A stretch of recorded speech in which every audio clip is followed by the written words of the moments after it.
안녕하세요. 무더위에 고생 많으십니다. 제185차 최고위원회 시작하겠습니다.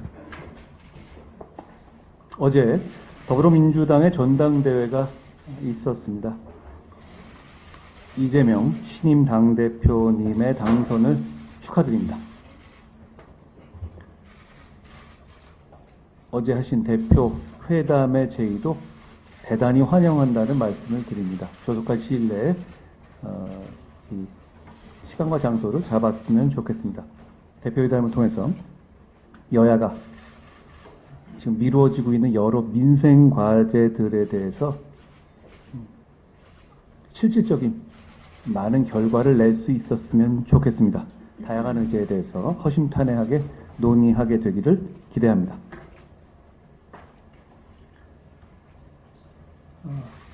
저희는 격차 해소 특별위원회 신설을 준비하고 있습니다. 우리 당은 지금까지 자유민주주의 정당으로서 파이 키우기를 많이 강조해왔죠. 파이 키우기와 함께 격차 해소 정책에 중점을 두겠다는 말씀을 드립니다. 격차 해소 특별위원회를 설치해서 운영하는 것을 준비 중이고요. 오늘은 그 취지에 대해서만 간단히 말씀드립니다. 우리는 자유민주주의 정당입니다. 경쟁을 장려하고 그 경쟁 속에서 공동체 전체의 파이를 키워야 하죠. 우리 정부는 그걸 위한 정책을 펴왔고 앞으로도 더욱 정교하게 그런 정책을 추진해야 합니다. 파이가 커져야 많은 것을 나눌 수 있기 때문입니다. 반도체, AR 등 미래에 대한 집중 투자가 그 일환일 겁니다. 한국 사회는 60년대 이후에 매우 빠른 경제 성장을 이뤄왔고 국민의 삶의 수준 역시 크게 발전해 왔습니다. 그런 발전의 결과로서 저희가 여러 가지 위험에 처하고 있는데요. 대표적인 것이 저출산 고령화 현상과 양극화를 넘어선 격차의 위기라고 생각합니다. 대한민국의 우상향은 개개 국민의 삶의 우상향과 동반될 경우 정말 의미를 가질 수 있습니다. 파이를 키우는 지속 가능한 성장뿐 아니라 어려운 현실 속에 있는 사람들에 대한 지원, 구조적인 이유로 생긴 다양한 격차를 줄이는 노력 역시 똑같은 비중으로 중시해야 합니다. 저희는 그러겠습니다. 우리 정부가 그동안 많은 노력을 실제로 이 격차 해소를 위해서도 기울여 왔습니다. 그런데도 좀 부족하다는 지적들이 있는데요. 그런 지적의 실상은 일부는 맞고 또 일부는 우리 정부가 추진해온 다양한 정책들에 대해서 제대로 알리지 못한 면에 기인한 것도 있다고 생각합니다. 예를 들어서 저소득층의 생계급여만 하더라도 우리 정부는 올해 무려 21만 3천 원을 대폭 인상했습니다. 이 숫자는 지난 정부 5년 동안의 인상액 모두를 합친 19만 6천 원보다도 높은 금액입니다. 또한 생계급여의 가구 수도 5만 가구나 추가했습니다. 그리고 얼마 전에 발표한 취약 계층에 대한 저희가 발표한 전기료 면제 정책 등도 격차 해소 정책의 일환입니다. 저희가 새로 출발하는 우리 당은 총선 때부터 내걸었던 격차 해소를 정책의 중요 목표로 삼겠습니다. 그리고 그것을 체계적으로 실천할 컨트롤 타워로서 가칭 격차 해소 특별위원회를 신설할 예정입니다. 우리가 직면해 있는 격차는 교육, 문화, 지역, 소득, 자산, 건강 등 일견 각각의 격차들이 독립된 것처럼 보이지만 실제로는 서로 영향을 주고받는 다중격차 구조입니다. 그렇기 때문에 단편적인 정책 외에 다중격차를 해소하는 컨트롤 타워로서의 역할이 필요한 겁니다. 우리는 집권 여당이고 행정과 결합된 실천력이 있습니다. 격차해소 특별위원회가 민심을 모으고 컨트롤 타워 역할을 할 수 있도록 충실히 준비하겠습니다. 선거를 목전에 두고 있지 않다는 점은 저희가 이런 충실한 준비와 실천할 수 있는 기회가 있다는 뜻이기도 합니다. 파이를 키우는 정책, 그리고 격차를 해소하는 정책을 똑같이 중시하고 실천하겠습니다. 격차를 해소하는 정책은 일률적인 현금 살포와 다른 것이라는 말씀도 드립니다. 지속 가능하고 균형 있는 정책으로 국민의 삶이 더 나아지도록 노력하겠다는 말씀을 드립니다. 난임 지원 강화에 대해서 한 말씀 드립니다. 요약하면 난임 시술을 중단하는 경우에도 지자체의 시술비 지원을 확대할 수 있도록 저희가 필요한 정책을 하겠다는 말씀인데요. 우리 정부는 저출산을 국가적 어젠다로 삼아서 위기를 극복하기 위한 정책으로서 난임 지원을 확대하고 있습니다. 그 일환으로 기존의 난임 시술비를 제한적으로만 지원하던 것을 정부와 지자체 간 협의를 통해서 17개 시도 전체가 소득 기준을 폐지했고 지원 횟수도 25회까지 늘렸습니다.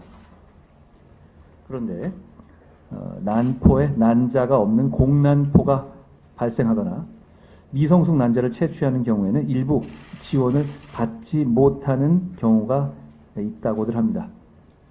현재 최대 50%까지는 무제한으로 건강보험급여에서 지원하고 있지만 나머지 50% 비용은 지자체마다 기준이 달라서 그 비용을 모두 개인이 부담해야 하는 경우도 있습니다.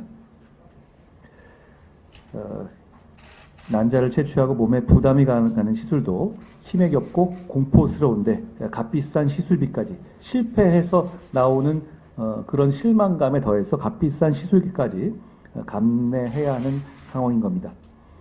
이런 문제 때문에 새 가족을 맞이하는 행복감을 온전히 느끼지 못하고 이 여러 가지 실망감만 커지게 된다라는 말씀이 있습니다. 위기를 돌파하려는 시도조차 하지 못하게 하는 상황을 개선하겠습니다. 더 많은 지원이 필요하다고 생각합니다. 특히 비자발적인 난임 시술 중단 사유가 발생한 경우에는 관련 비용을 정부에서 비용을 지원할 수 있게 해야 합니다. 이를 위해서 난임 부부가 원할 경우에 지자체의 체외 수정 지원 횟수에서 차감하거나 공난포 발생 등에 대해서 일정 횟수를 정해서 추가 지원하는 방안도 고려해 볼 수 있을 겁니다.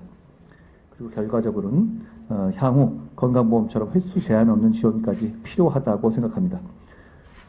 국민의힘은 이를 위해서 우선적으로 당 소속의 지자체장들과 협의하겠습니다.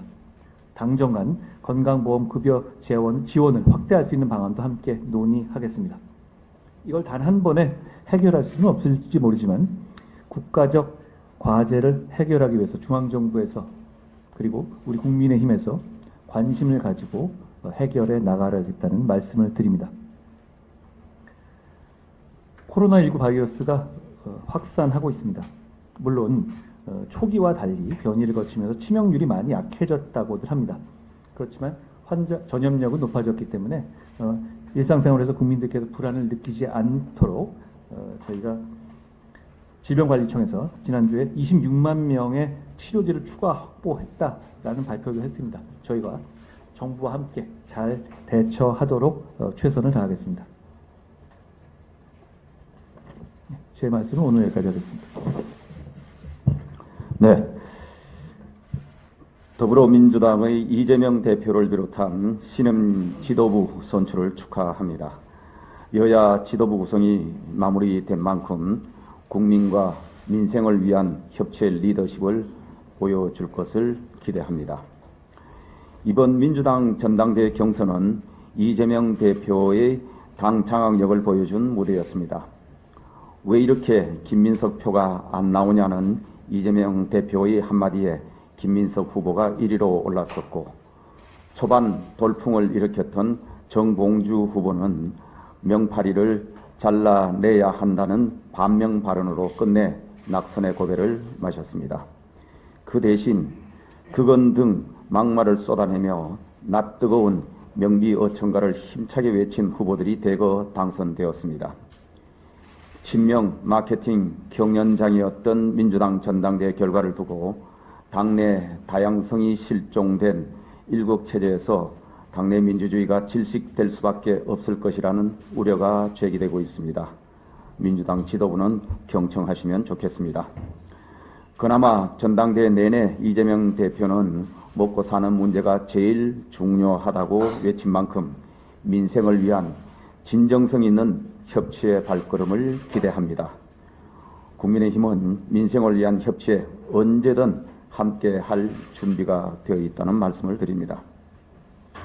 28일 본회의를 열기로 여야 합의가 이루어졌습니다. 이제 9일이 남았습니다. 여야가 머리를 맞대고 구하라법, 간호사법뿐만 아니라 전세사기 특별법, 인구전략기획부 출범법, 고준위 특별법, 국가기관 전력망 확충법, 육아 출산 지원 확대 및 임금 체불 처벌 강화 관련법 등 시급한 민생 경제 법안들을 최대한 많이 합의 처리할 수 있기를 기대합니다. 그리고 반도체법, AI법, 검투세 폐지, 종부세 완화, 상속세제 개편, 노동, 교육, 연금개혁 등 당장이라도 민생개혁 법안 논의를 위한 여야정 협의체 가동과 국회 연금개혁 특위 구성 합의를 통해 28일 본회의를 민생국회의 출발점으로 만들 수 있기를 기대합니다. 우원식 국회의장께서 지난 광복절 경축식에 불참했습니다. 입법부를 대표하는 국회의장이 참석하지 않는다면 특정 정당인으로 오해받을 수 있다는 지적에도 불구하고 내린 결정이라 더욱 유감스럽습니다. 우원식 국회의장께서는 입법부의 수장임에도 최근 여러 현안에 대해 자칫 특정 정당의 편을 들고 있다는 비판을 받기 충분한 발언들을 여러 차례 하신 바 있습니다.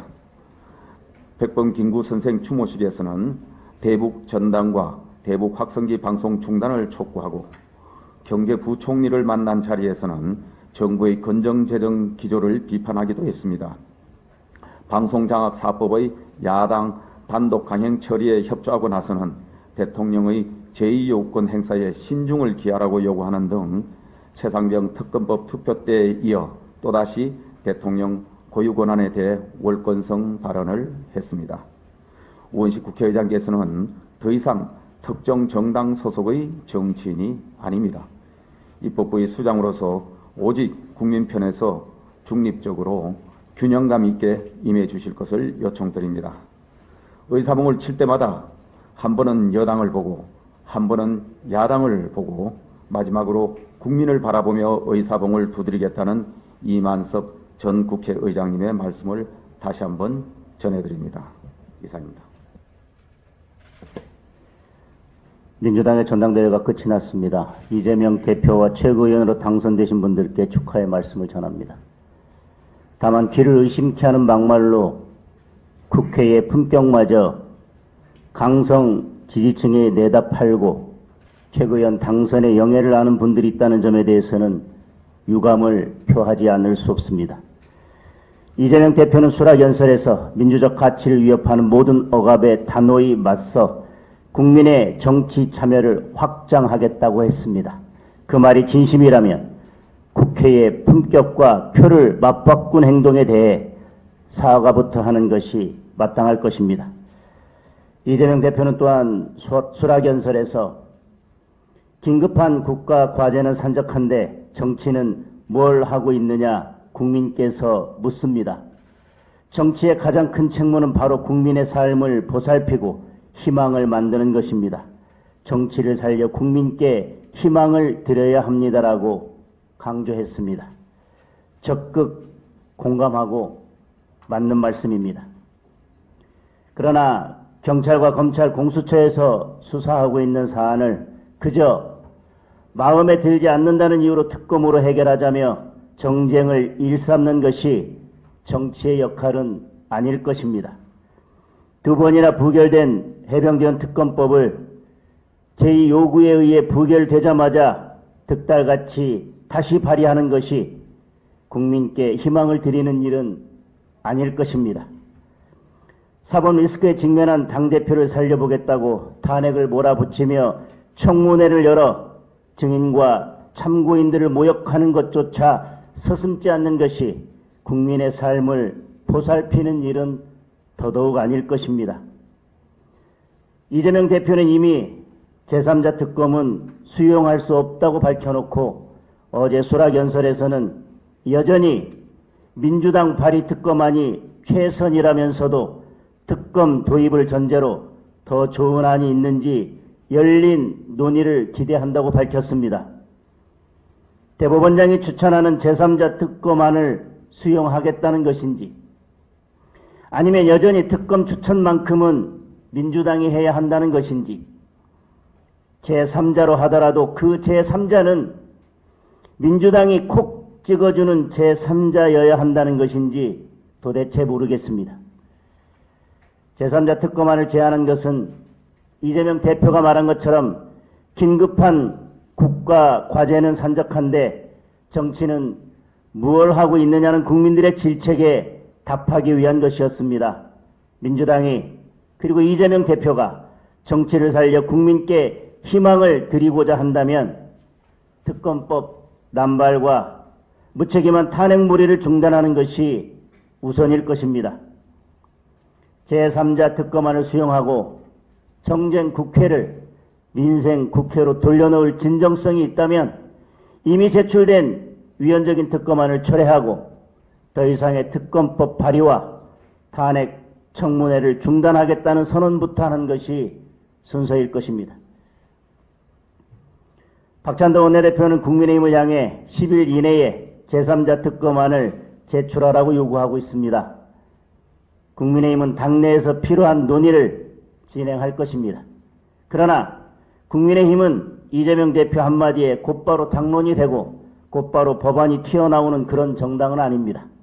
더군다나 제보공작 의혹까지 구명 로비 의혹으로 둔갑시켜 수사 대상에 포함시켜 놓고 열흘 안에 의견을 모아 제3자 특검법을 발의하라는 것은 참으로 아버지 이재명 1인 정당다운 발상이 아닐 수 없습니다.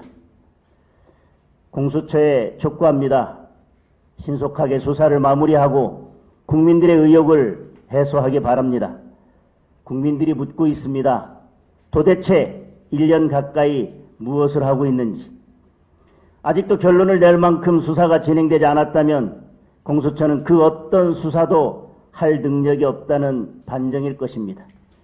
그것이 아니라 슬쩍슬쩍 수사 기밀만 흘리면서 결론은 내지 않고 정치 노름만 하고 있는 것이라면 공수처는 당장 문을 닫아야 할 것입니다. 민주당에 묻습니다. 공수처를 믿지 못하고 사사건건 특검법을 발의할 것이라면 공수처를 만들기 위해 그토록 집착한 이유가 무엇입니까? 정권이 바뀌고 나니 공수처의 수사가 민주당의 마음에 들지 않는 것이라면 애당초 공수처는 태어나지 말았어야 합니다.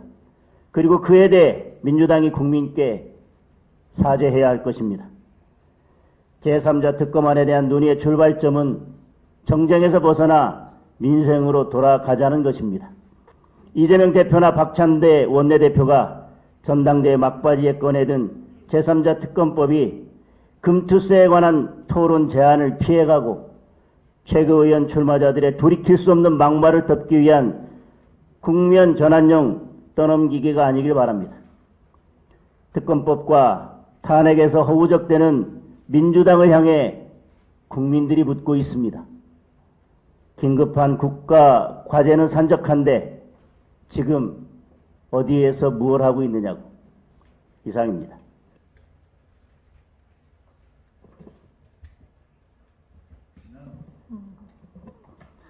지난주에 여기 계신 우리 김상훈 정책의장님과 함께 대구 의사회를 방문했습니다. 거기서 다양한 원장님, 대구의 원장님과 학장님 교육하는 수련이 교육하는 병원에 또 의과대학생 교육하는 병원에 많은 어려움을 듣고 왔습니다.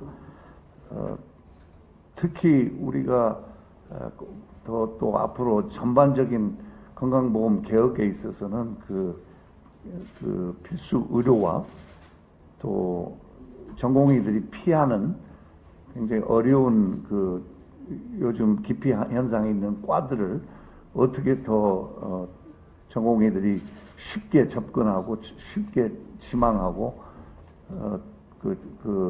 전공할 수 있는 그런 토대를 마련하는데 대화가 많이 이루어졌습니다. 굉장히 이 의료 일이 지금 어려운 일인데 저는 앉아서 사람을 오라는 자세보다는 나가서 대구 방문처럼 여러 그 대표하는 분들을 만나서 이 문제를 해결하는데 얘기를 제일 강조하고 싶은 건 듣고자 합니다. 듣고 배우고 해결책을 가능하다면 찾아서 나가려고 그렇게 생각합니다. 이상입니다.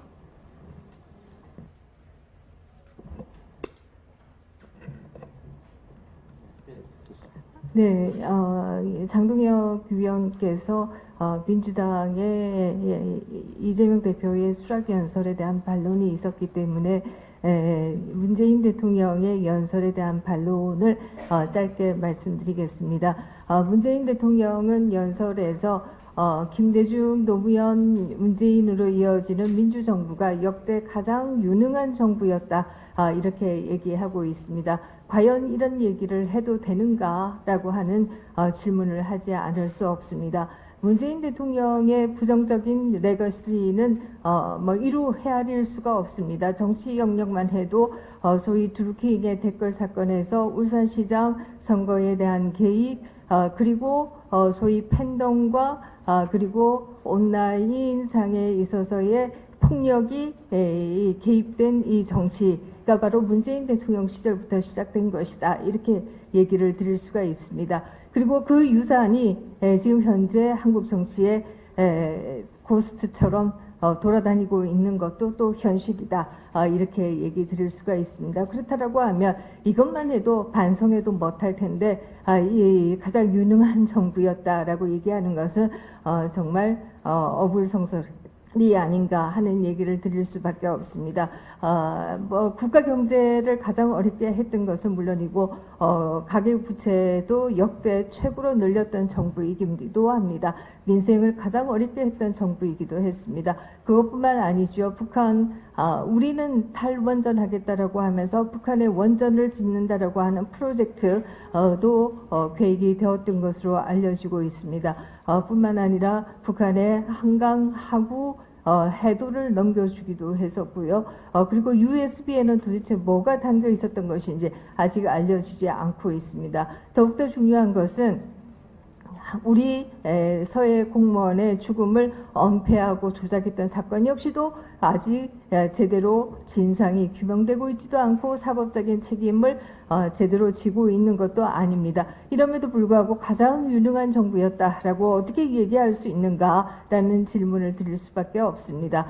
오늘 11시에 강주 전남 범보수 시민연대에서 기자회견을 한다라고 합니다. 그 내용은 탄핵 반대 그리고 민생 정치 복원이 주된 내용이라고 합니다. 이미 부산에서도 8월 초에 탄핵 반대를 위한 시민연대가 결성되었던 것으로 알고 있습니다. 왜 온 국민이 나서서 민주당의 탄핵 노름에 반대한다라고 이렇게 나서야 하는 것인지, 민주당의 이재명 대표의 방탄을 위한 탄핵 노름이 얼마나 심각한가라고 하는 것은 대한민국 정부가 수립된 이후에 그동안 탄핵 발의가 39건 있었습니다. 그러나 윤석열 정부 2년 동안에 벌써 18건의 탄핵 발의가 있었고요. 가결된 것만 해도 윤석열 정부 이전까지는 2건밖에 없었습니다. 그러나 벌써 5건이 가결되었습니다. 언제까지 탄핵 노름을 할 것이냐라는 질문을 하지 않을 수 없습니다. 지금 당대표와 원내대표께서 민생 정치의 중요성을 말씀하셨습니다만 이미 시민들도 그렇게 외치고 있습니다. 이제 탄핵 노름, 특검 노름에서 벗어나서 제발 민생 정치로 복원하시기 바랍니다. 이상입니다.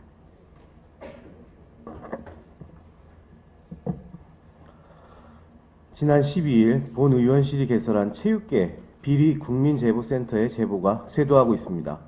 안세영 선수가 겪었다는 일련의 부조리한 훈련 생활을 비롯해서 체육계 곳곳에 비리가 접수되고 있습니다. 이 조직적 은폐, 낙하산 인사에 이어 선수 선발 과정에서 부정 청탁 의혹까지 다양한 제보가 들어오고 있습니다.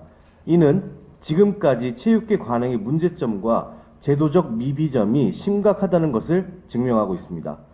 이번 파리올림픽에서 명실공히 스포츠 강국으로 올라선 우리 대한민국이 이 제대로 된 스포츠 선진국으로 도약하기 위해서는 이 국민의 눈높이에 맞는 우수한 선수 육성 시스템을 재정립해야 한다고 생각합니다.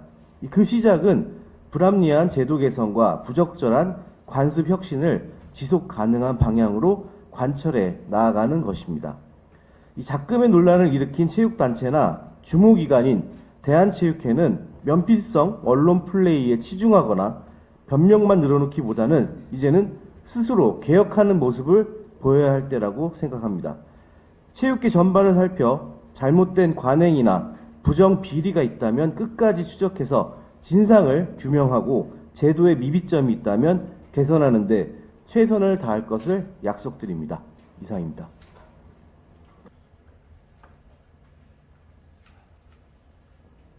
안녕하십니까, 김종혁입니다.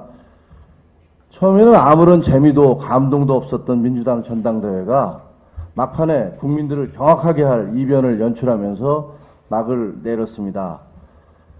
그 열흘 동안 국민들은 민주당에는 과연 민주가 있는 건지, 어쩌다 민주당이 이렇게 변해버린 건지를 걱정스레 지켜봐야 했습니다.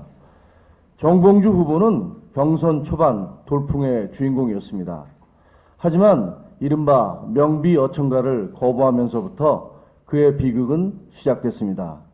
그는 유세 현장에서 온갖 야유의 대상이 됐고 1위에서 2위, 3위, 4위로 추락하더니 급기야 6위로 최고위원회에서 탈락했습니다. 반면 떨어질 것처럼 보였던 전현희 후보는 막말과 함께 앞길이 활짝 열렸습니다. 김건희는 살인자라는 전현희의 극언에 당원들은 환호했고 표가 쏟아졌고 6위에서 2위라는 극적인 스토리를 쓰면서 최고위원회에 입성했습니다.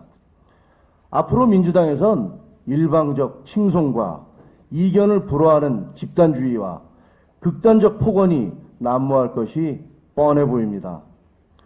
이날 전당대회장에서는 문재인 전 대통령이 확장을 가로막는 편협하고 배타적인 형태를 단호하게 배격하자는 영상 축사를 했습니다. 그러자 빨리 끝내라 라는 야유가 터져나왔습니다. 공교롭게도 이날 김대중 전 대통령의 15주기 추도식도 열렸습니다. 전임 대통령의 영상 축사를 비난하는 당원들을 보면서 이재명 유일체제가 된 민주당 앞에서 두 전직 대통령은 어떤 생각을 할지 궁금합니다. 민주당은 갈수록 이상한 정당이 되어가고 있는 것 같습니다. 이상입니다.